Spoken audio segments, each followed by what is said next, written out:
Pilih istri atau anak di masa tua? Pilih istri. Kenapa? Karena anak itu titipan Tuhan.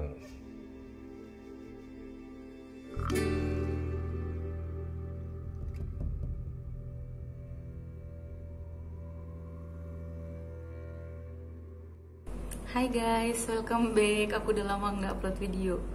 Nggak cocok pakai lensa ya, kacamata ya. Oke. Aku udah lama nggak upload video karena kemarin itu tahun 2021 aku lagi mengikuti ujian CPNS dan aku menang di Bawaslu. Tahu Bawaslu? Badan Pengawas Pemilu. Hampir sama kayak KPU lah gitu, Komisi Pemilihan Umum. Dan aku semakin menggendut di mana-mana, makin tembam di mana-mana guys, but it's okay, I'm happy.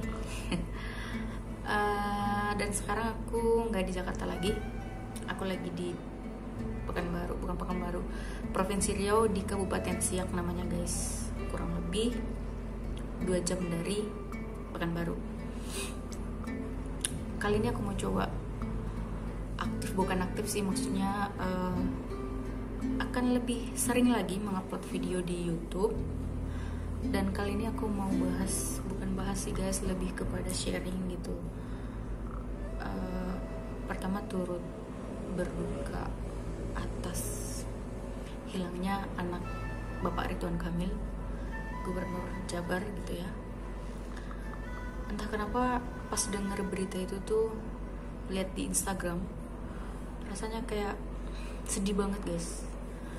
Gimana ya, kehilangan seseorang itu memang benar-benar terpukul, jatuh. Aku ikut merasakan apa yang dirasakan oleh Pak Ridwan Kamil gitu.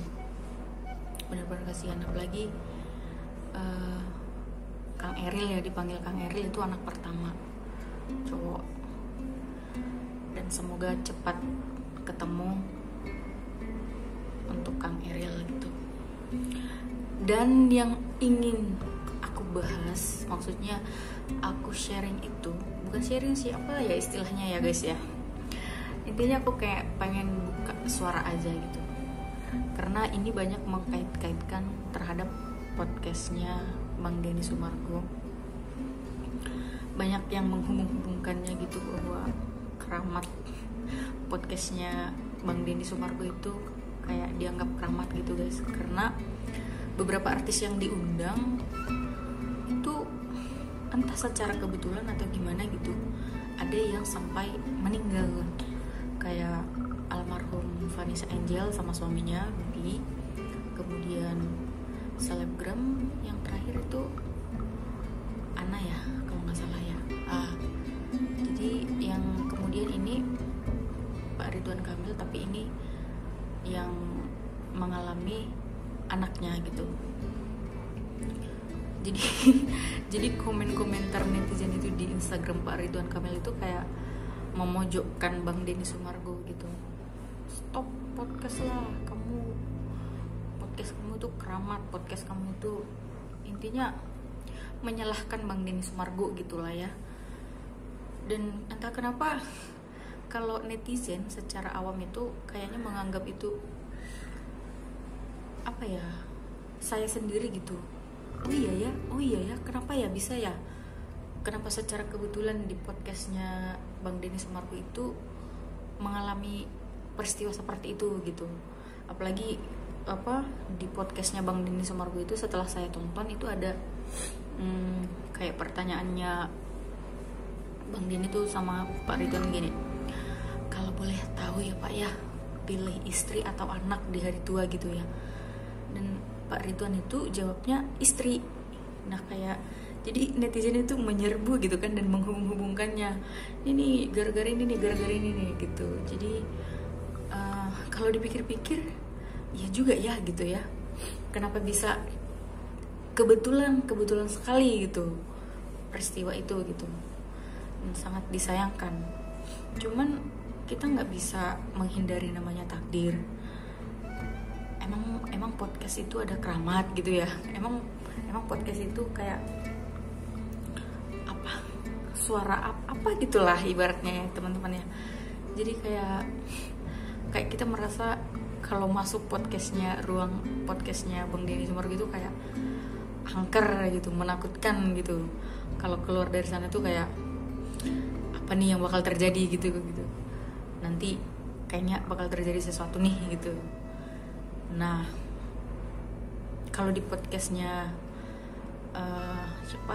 Deddy Corbuzier justru berurusan dengan hukum gitu kan, kayak ada apa sebenarnya dengan podcast artis Indonesia gitu loh, kenapa sampai dihubung-hubungkan ke situ gitu. Jadi kayak merasa ada yang aneh nih gitu. Tapi ini menarik guys, menarik. Mungkin ya kayaknya ada ahli nggak sih, maksudnya yang bisa kita percaya nggak percaya sih sama peramal atau penerawang dan segala macamnya gitu ya, percaya nggak percaya, cuman kayaknya kita butuh apa ya, seorang ahli untuk lebih melihat gitu, ada sosok apa sebenarnya di balik podcast Bang Denny itu gitu. Kenapa sampai secara kebetulan 4 orang ya, termasuk anaknya Pak Ridwan, 4 orang itu mengalami peristiwa yang menyedihkan gitu. Mungkin kayaknya kita butuh seorang ahli mitos atau apa gitulah, kurang paham, yang bisa membongkar ini gitu.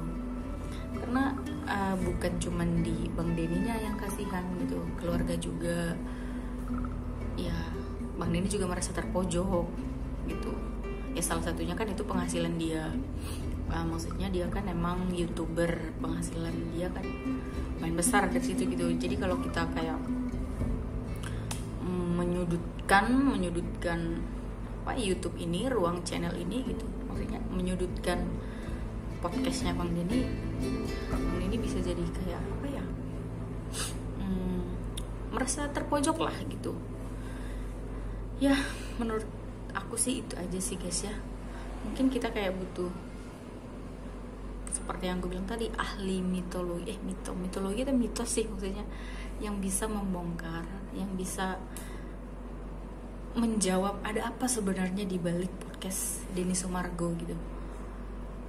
Kalau kita percaya seutuhnya kalau itu podcast si Bang Denny ini yang bermasalah gitu. Kalau memang masyarakat Indonesia itu menganggap podcastnya Bang Denny itu bermasalah gitu, bukan ya kalau kita terima-terima aja, maksudnya kejadian yang terjadi sama almarhum Vanessa, sama Ana, sama anaknya Pak Ridwan Kamil itu sebagai takdir, tentu kita nggak mempermasalahkan podcast Bang Denny dong, ya nggak?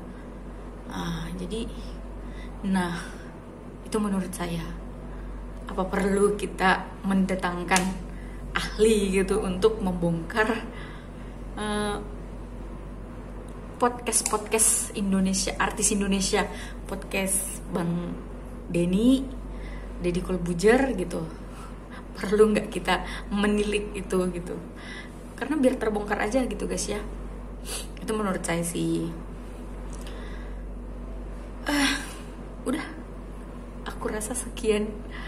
Kalau ada yang mau nimbrung, kalau ada yang mau nambahin, boleh ya di kolom komen. Oke, sekian kali ini. Saya Arni Girsang, bye-bye.